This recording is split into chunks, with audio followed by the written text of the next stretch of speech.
नमस्कार। प्रारब्ध पर आप सभी का स्वागत। मैं अवनीश। चैनल आपने सब्सक्राइब किया है, इसके लिए आपको बहुत बहुत धन्यवाद। वीडियोस को आप लाइक करते हैं, इसके लिए भी आपका बहुत बहुत धन्यवाद। शेयर जरूर कीजिए और हाँ, बेल आइकन दबा के रखिए ताकि किसी भी अपलोड की सबसे पहले सूचना आपको मिले। आइए, स्वागत की थाली तैयार है व्यालोक जी के लिए। तो स्वागत की वही थाली जिसमें फूल, चंदन, अक्षत, माला आदि आदि स्वागत सामग्रियों के साथ व्यालोक जी का स्वागत है। व्यालोक जी बहुत बहुत स्वागत, नमस्कार। प्रारब्ध के सभी दर्शकों श्रोताओं को प्रणाम, संपादक जी को नमस्ते और इस अभूतपूर्व स्वागत के लिए बहुत बहुत धन्यवाद। जय सिया राम। बिल्कुल, बहुत सारे दर्शक कहते हैं कि आप अपने और दूसरे गेस्टों के लिए क्यों नहीं इस तरह की थाली तैयार करके रखते हैं। तो साहब देखिए, थालियाँ सबके लिए हैं, लेकिन आपको अलग-अलग फ्लेवर मिलना चाहिए, अदरवाइज़ आपको ये लगेगा कि हर वीडियो वही वीडियो है। ये केवल शर्ट और टी-शर्ट अवनीश बदल के बैठ जाते हैं और स्वागत का अंदाज वही है। तो इसलिए स्वागत सबका है। प्रारब्ध वो मंच है जो अपने जितने भी आदरणीय सम्मानित गेस्ट हैं उन सबका सम्मान करता है, उन सबका स्वागत करता है। और जितने भी हमारे परिवारीजन हैं, आप लोगों का तो स्वागत है ही है। मैं आप में से ही एक हूँ, बाकी सब विशिष्ट हैं जितने हमारे स्क्रीन के बगल के हिस्से में होते हैं। व्यालोक जी, कई बार क्या होता है कि एक बीमारी होती है, उस बीमारी को सही करने के लिए और खास तौर से ये होम्योपैथी थेरेपी में होती है। वो सीधे बीमारी की दवा नहीं देते।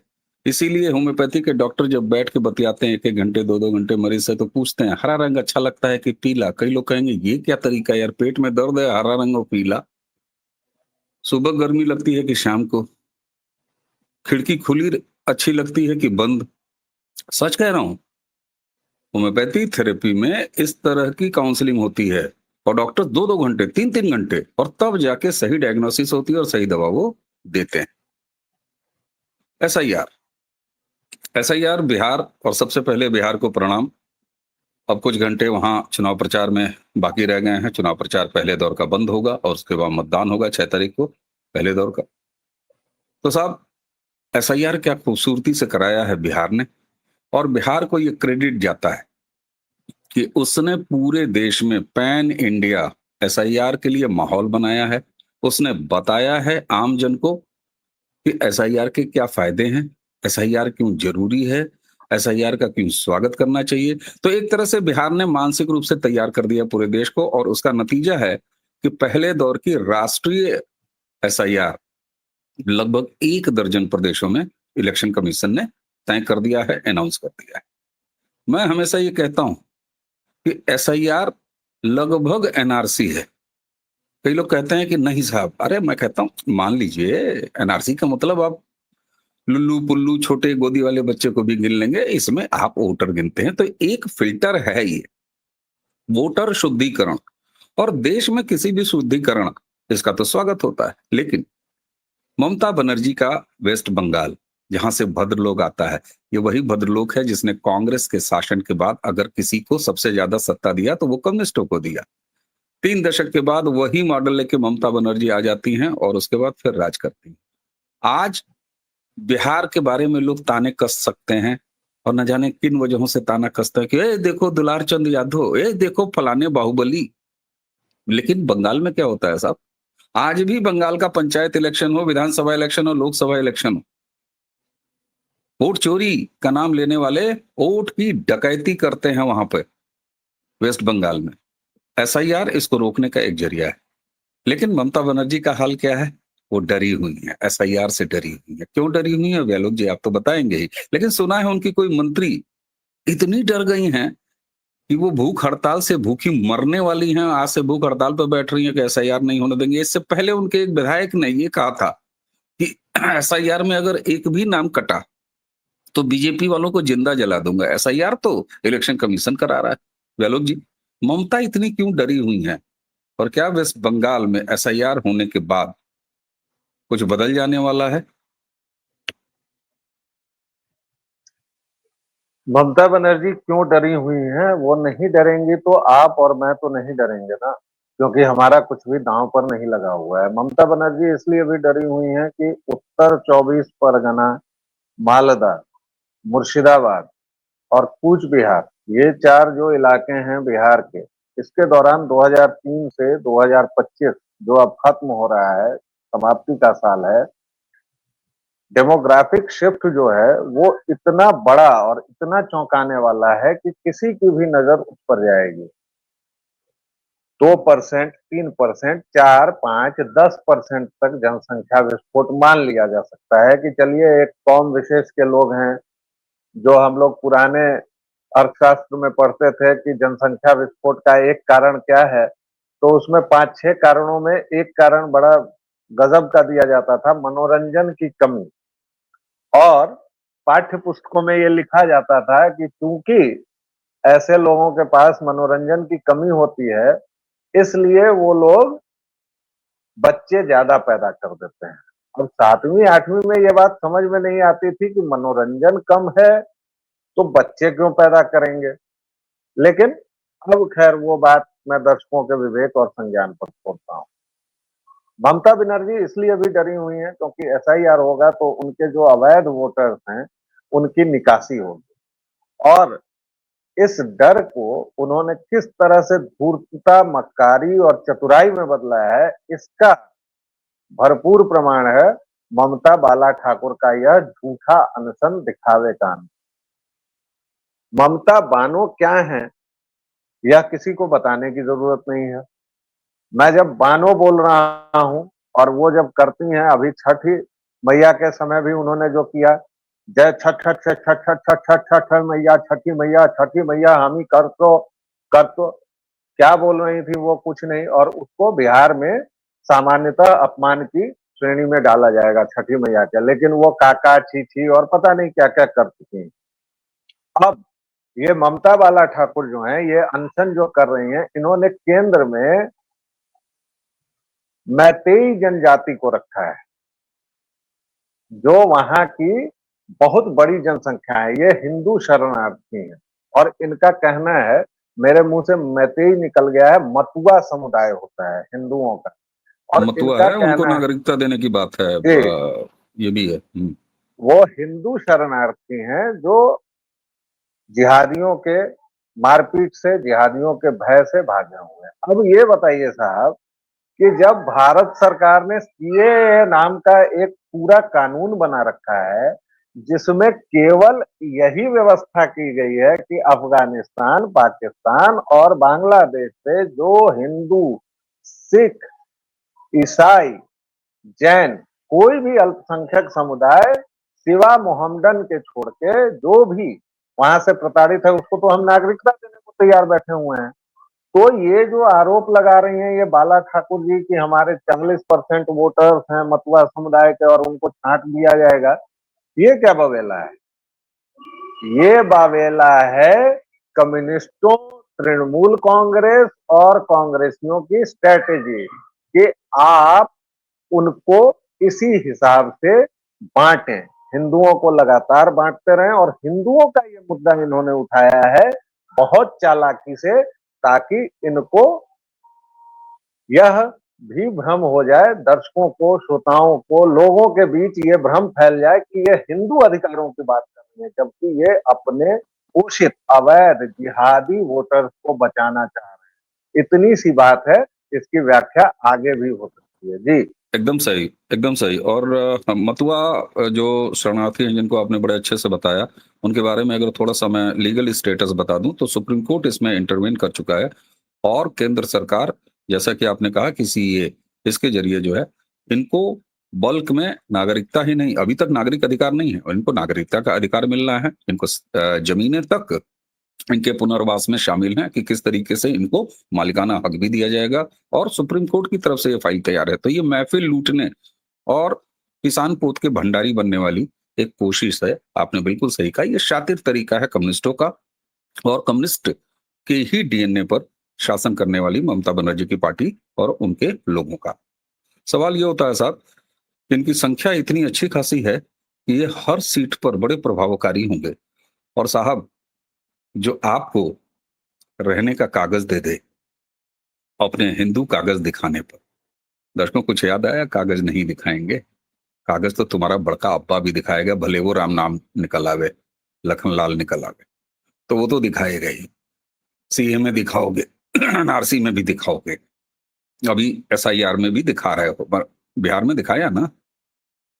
सवाल ये होता है कि क्या प्रधानमंत्री जब ये कहते हैं कि इस देश की डेमोग्राफी जो बदली जा चुकी है काफी हद तक सीमावर्ती इलाकों में, और लाल किले से कहते हैं कि डेमोग्राफी बदलने का कार्यक्रम हम सिर्फ न चलाएंगे बल्कि टास्क के हिसाब से 2030, अगर मैं भूल नहीं रहा हूं, उन्होंने 2030 का लक्ष्य दिया है या 32 का लक्ष्य दिया है, और ऑलरेडी एक टास्क फोर्स इस पर काम कर रही है, रिजल्ट ओरिएंटेड काम कर रही है। तो इस तरह के जो सेटलमेंट हैं ये एसआईआर के जरिए भी किए जाएंगे। भाई इनमें से जो बालिग होंगे वो एसआईआर में आ जाएंगे। ममता बनर्जी को अब डेमोग्राफी में जो खुरापात कर रखा है उसके बैलेंस होने का भी डर सता रहा है। और ये कमाल है कि कैसे बड़े आराम से पंखा झलते हुए सारे मामले दुरुस्त किए जा सकते हैं बिना हंगामा किए भी, प्रधानमंत्री जब कहते हैं कि डेमोग्राफी बैलेंस करके रहूंगा।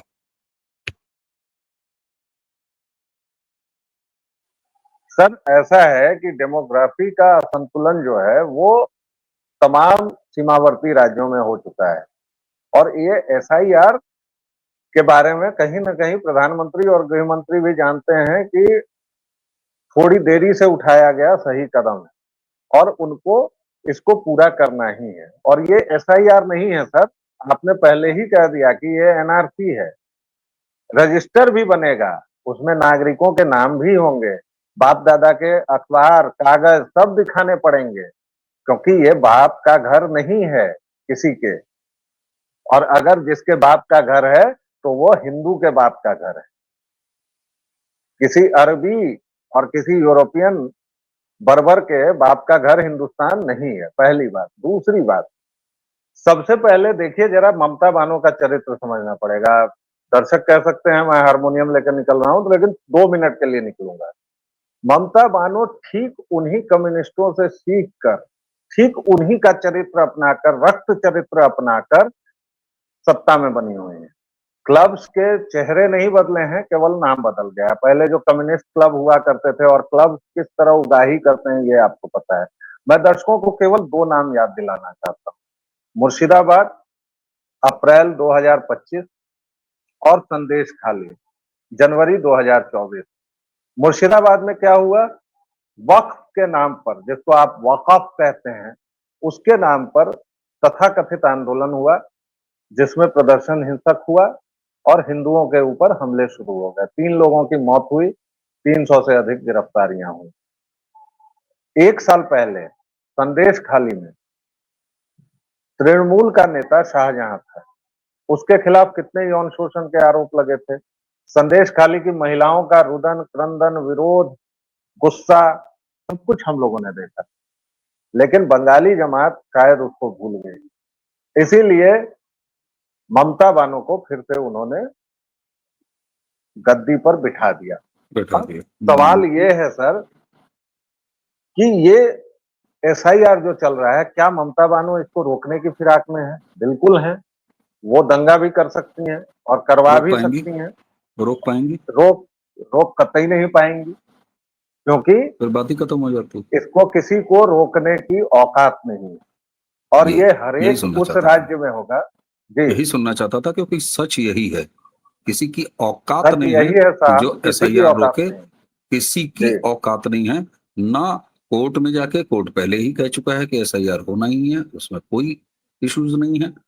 और न आप जमीन पर, क्योंकि भारत की मतदाता सूची ये तय करने वाले कि यहाँ पर कौन सी राज्य सरकार किसकी होगी, कोई विदेशी अतिक्रमणकारी नहीं हो सकता, और उसको सेव करने के लिए जमीन पर भी नहीं। और ममता बनर्जी ये जानती हैं कि वो ऐसा फंसी हैं कि अगर एसआईआर पर उन्होंने सड़कों पर बवाल किया है तो लॉ एंड ऑर्डर के नाम पर वो अब तक जो मोदी सरकार से अपेक्षा थी 356 कराना, चुनाव आयोग का ये संवैधानिक अधिकार है कि वो राष्ट्रपति को सजेस्ट करे और सरकार को एक सीसी दे, copy to government of India, कि मुझे एसआईआर कराना है, हम एसआईआर करा रहे हैं, वेस्ट बंगाल एक स्टेट है, उस स्टेट में एसआईआर को लेके लॉ एंड ऑर्डर की बदतर स्थिति हो चुकी है और इसलिए वहां पर राष्ट्रपति शासन लगाया जाना चाहिए ताकि हम सुगमता से एसआईआर करें और उसके बाद राष्ट्रपति शासन लग जाएगा और राष्ट्रपति शासन के बाद एसआईआर के बाद इलेक्शन तक सरकार के ऊपर है। और अगर इलेक्शन और एसआईआर ये दोनों राष्ट्रपति शासन में हो गए तो ममता के तो फिर निरंकुश शासन का अंत हो जाएगा। ये ममता जानती हैं, तो मरने और जीने का मामला है ममता के लिए, लेकिन औकात नहीं है, ये साफ शब्दों में दर्शक जान लें, ममता बनर्जी भी समझ रही है। वेलो जी, नहीं, औकात तो तेजस्वी यादव की भी नहीं है, लेकिन उसने तो वक्त को अपने कहता है इसमें कानून मुंह खत्म पे कर हक देंगे। दिया है कि वक्त कानून खत्म कर देंगे। कर दो, करके दिखाओ। तो गृह मंत्री ने तो सीधे जवाब भी दे दिया है ना कि करते रहिए, करते रहो, बिल्कुल। जो केंद्रीय कानून है वो लागू होंगे साहब। और इसीलिए बंगाल में और असम में सबसे बिल्कुल ज्यादा जरूरी है, क्योंकि वहां की डेमोग्राफी को इस बुरी तरह से इन्होंने परिवर्तित किया। बिहार में जरूरी था उसके लिए क्योंकि नेशनल प्रोग्राम चल रहा है सीमावर्ती क्षेत्रों में प्रधानमंत्री ने, इन्होंने किया। उसके लिए तो नेशनल प्रोग्राम चल रहा है। प्रधानमंत्री ने बता दिया, लोगों की स्मरण शक्ति जरा कम होती है और जी, नरेंद्र मोदी वो नरेंद्र मोदी हैं जो जब नोट छाप लेते हैं, एटीएम्स को कैलिब्रेट करने की तैयारी कर लेते हैं, तब फिर कहते हैं भाइयों बहनों फलाने आज से हो नोट गया। बंद। तो ये तैयारी है। और जब 15 अगस्त को उन्होंने कहा कि डेमोग्राफी को पहली बार उन्होंने छुआ और राष्ट्रीय स्तर पर छुआ, तो वो इसको भी दुरुस्त करके रहेंगे, चाहे वो लद्दाख हो, चाहे जम्मू कश्मीर हो, चाहे वो असम हो, चाहे त्रिपुरा हो, चाहे नागालैंड हो, चाहे नॉर्थ ईस्ट के सारे स्टेट हो, वेस्ट बंगाल हो, उत्तर प्रदेश, बिहार ये भी हो, या एनसीआर जैसी जगहों पर, बैंगलोर जैसी जगहों पे जहां जाके इन्होंने बस्तियां बना रखी है, घेटो बस्तियां बना रखी हैं, ये सब कुछ होगा। इसलिए कुछ नावों की तैयारी कीजिए, उन्हें समुद्र में उतारना पड़ेगा और बड़े प्यार से बैठाना पड़ेगा। हम भारतीय सनातन संस्कृति के लोग हैं, 2 पराठा, आलू की सूखी सब्जी भी बांध के देंगे, साथ में अचार और हरे रंग का मिर्चा भी देंगे। व्यालोक जी, ममता डरी हुई है, ममता के डर को नापने के लिए आपका बहुत-बहुत धन्यवाद। दर्शकों, ये वीडियो कैसा लगा आप ज़रूर बताइएगा। व्यालोक जी यहाँ के अलावा एक और अड्डे व्यालोक वाणी पर पाए जाते हैं, आप वहाँ भी जाइए। और आज का वीडियो समाप्त करने से ठीक पहले हाथ जोड़ के निहोरा, चैनल आपने सब्सक्राइब किया है, बहुत-बहुत धन्यवाद। वीडियोस को लगातार लाइक करते रहिए, शेयर करते रहिए, बेल आइकन ज़रूर दबाइए ताकि व्यालोक जी जब अपने स्वागत वाली थाली से स्वागत करवाकर कोई नई बात कहने प्रारब्ध के इस मंच पर आए, तो उसकी सीधे सूचना आपको मिले। आज का वीडियो यहीं समाप्त करेंगे। जय मुझे सिया और राम। व्यालोक जी दोनों को आज्ञा दीजिए। नमस्कार, प्रणाम, जय जय श्री राम।